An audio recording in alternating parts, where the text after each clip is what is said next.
अस्सलाम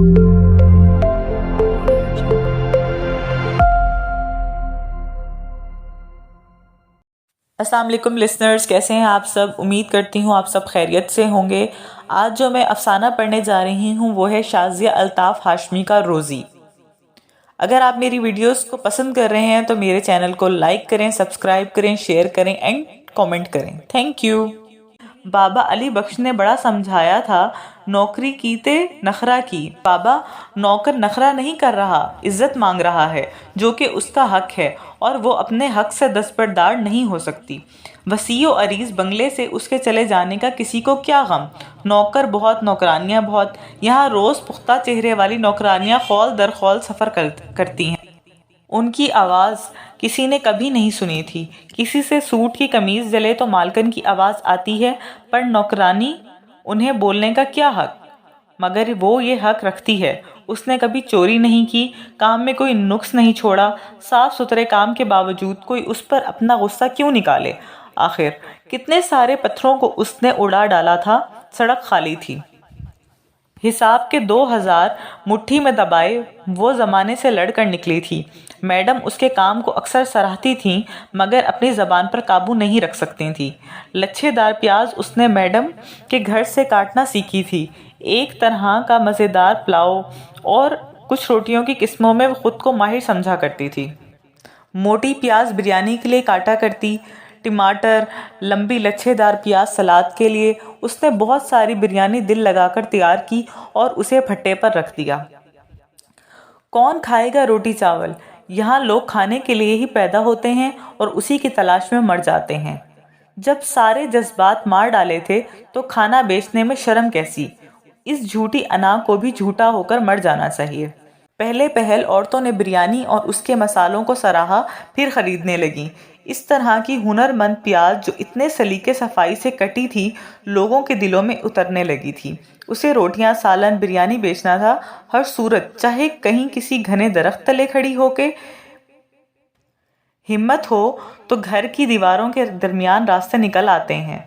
उसने तो खुद अपने हाथ से अपनी ख्वाहिशात तक का गला घोंटना था। ये तो रोटी थी, थोड़े से पैसे थे जो बहुत ज़रूरी थे। आसफा का दिल पहाड़ों की तरह मजबूत और जमा रहने वाला था। वो भगोड़ी नहीं थी। शौहर बुज़लों की तरह भाग गया था, मगर वो औरत होके मर्द की तरह जी रही थी। कौन कहता है कि औरत कमज़ोर है। कमतर तो वो है जो खुद को समझ कर बैठ जाए, भले कोई औरत हो या मर्द। खुद को अगर उसने अच्छा पकाने वाली समझा था तो ये बात सच निकली थी। इंतहाई लगन से पकाकर, बड़ा मगन होकर, बड़ी उम्मीद से बेचा था। बेचने को तो सब कुछ बिक जाता है, सस्ते महंगे भाव। उसने अपनी हिम्मत की कीमत लगाना शुरू की थी। वो हारना नहीं चाहती थी। वो हार भी कैसे सकती थी। पूरे 1500 रुपये पहला मुनाफा। आसफा की आंखें खुशी से भर गईं। गवर्नमेंट कॉलेज की कैंटीन उसकी अगली मंजिल थी। अपना छोटा सा कारोबार, पुलाव, जर्दा, हलवा पूरी। उसने देखा वो चाट भी अच्छी बनाने लगी है। गले सड़े फल कभी इस्तेमाल नहीं किए। ऐसी साफ सुथरी चाय और खाना बनाया जिसे वो और उसकी बच्चियां भी बेधड़क खा सकें। उसकी आंखों में झिझक के बजाय अज़म जा बैठा। उसने बंद दरवाज़ा पीटने की बजाय कई और दरवाजे दरियाफ्त कर लिए थे। दरियाफ्त की दुनिया है ना। मैडम रोज़ी माली बाबा ड्राइवर से एक दो बार पूछने के बाद भूली नहीं, बल्कि और भड़क उठी। एक सरफिरी कलाश औरत जो दाने दाने की मोहताज थी, उसे हर बात सह जाना चाहिए थी, मगर वो एक ऐसी जुर्रत कर गई जो उनके सामने नौकरों की तारीख में कभी किसी ने नहीं की। बड़े दिन उन्होंने इंतज़ार किया। वो बिरयानी अच्छी बनाया करती थी। जायका कुक के मुकाबले में उसके हाथ में ज़्यादा था, मगर वो थी कहाँ। सुबह लॉन के खुशगवार मौसम और ताजगी महसूस करते उसके सामने आसफा खड़ी थी। माली उसे बुला कर लाया था। क्या करती हो आजकल, और तुम आई क्यों नहीं फिर। मैडम रोज़ी तंजन उसकी मसरूफियत दरियाफ्त करने लगी। अपना कारोबार शुरू किया है। कैसा काम। तुम औरत हो और जानती हो ना माशरे को कैसा अंधेर मचा रखा है लोगों ने। मैडम रोज़ी ने उसे वापस लाने के लिए सारी दुनिया को यकदम तारीखी में डबोकर सियाह कर दिखाया था। मुझ में इतना दम है कि मैं दुनिया का मुकाबला कर सकूं। कैसी पढ़ी लिखों वाली बातें करती हो। कितना पढ़ रखा है तुमने। वो उसकी नई चप्पल और लॉन के 2 पीस पर नज़र जमाकर बोली। کتابیں تو اتنی نہیں پڑھی مگر دنیا کو ضرور پڑھا، اور یہ جان لیا ہے کہ روزی روٹی کسی بھی میڈم کے اختیار میں نہیں، صرف میرا رب اختیار رکھتا ہے اس پر۔ پہلی بار آسفا نے اپنی پوری بات کی تھی۔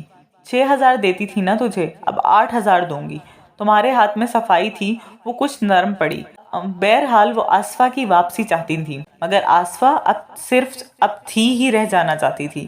کوئی ڈھنگ کی ملازمت ڈھونڈنا ہو تو بتائیں، وہ ٹھکرا کر نکلی تھی، ٹھکرا کر ہی لوٹ آئی۔ عزت سے کوئی شے قیمتی نہیں ہو سکتی۔ امی، آج تو بڑا گھاٹا ہوا ہے۔